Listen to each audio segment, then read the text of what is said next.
Hello, you guys, and welcome. Welcome back to the Bible Study Studio. My name is Sonia McCullough Lockridge, and I joy to come to you in this fashion. we are still in chapter 2 of the book of Revelation. As a matter of fact, that is where we are. And the question on the table today is, why does Jesus strike the prophetess children? Why does Jesus strike the prophetess children?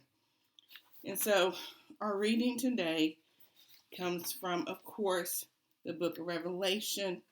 We are in our long, short study, in which we look at 1 to 3 verses per day in the book of Revelation. So, why does the prophetess, why does Jesus strike the prophetess children? Why does Jesus strike the prophetess children?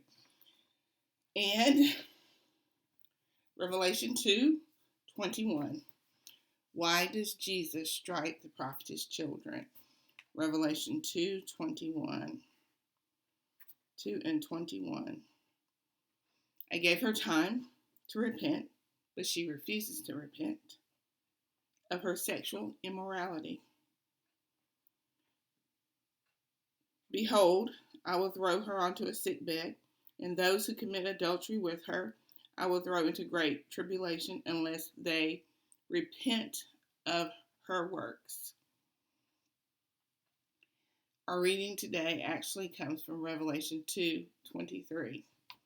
And I will strike her children dead, and all the churches will know that I am he who searches mind and heart, and I will give to each of you as your words deserve.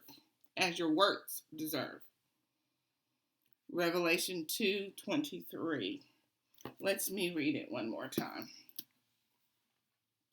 And I will strike her children dead, and all the churches will know that I am he who searches mind and heart, and I will give to each of you as your works deserves.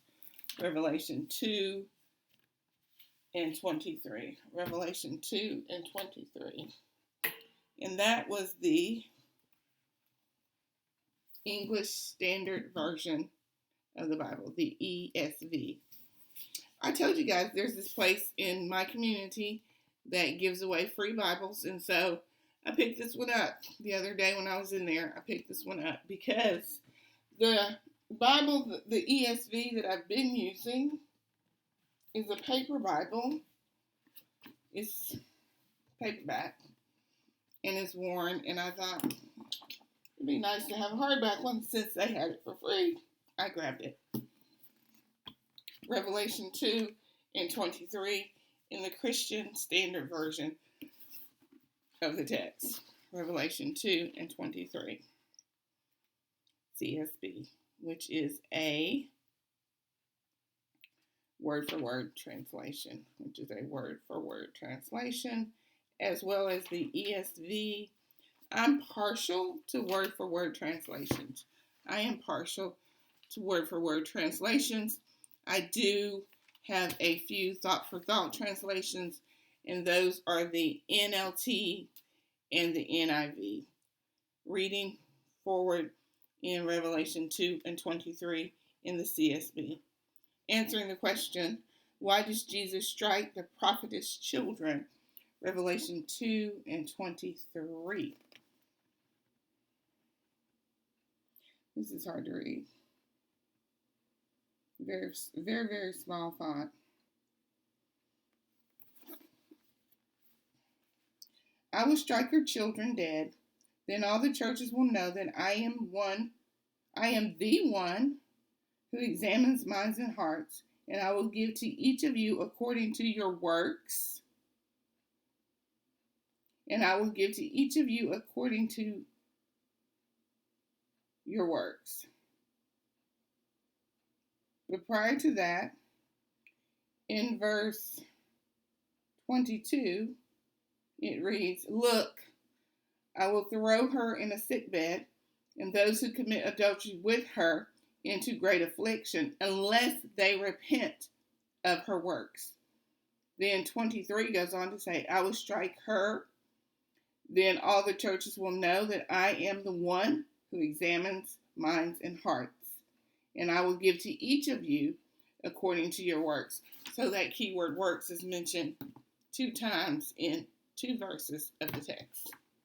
So, to close us out today, let's read Revelation 2:23 in the NLT, which is a thought for thought translation, the New Living Translation, the NLT,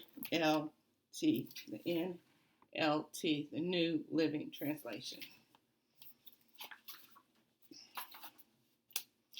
The NLT. I was looking over to the side of my desk, seeing if I had an NIV translation of the text on my desk, or shall I say table, and I do, but we're just going to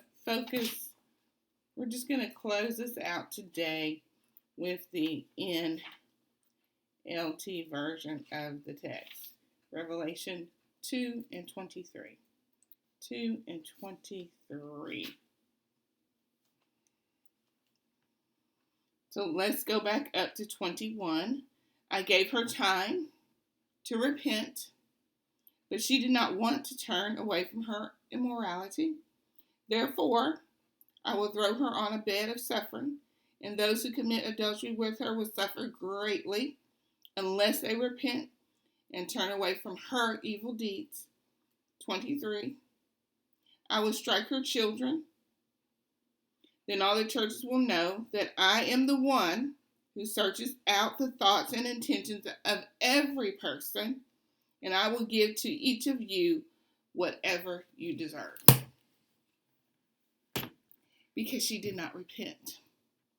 Because she did not repent of her sexual immorality. This is the reason Jesus strikes this prophetess' children unalived. That's all I have for us today. We posed the question, we answered the question, we read the text. We noted the use of the keyword works in those 2 sentences. And of course, we noticed that the keyword repent is mentioned over and over again as well. In the entirety of the book of Revelation, repent is mentioned continually. So that is all I have for us today. I thank you, and I hope and pray you have a blessed day in the Lord. Thanks.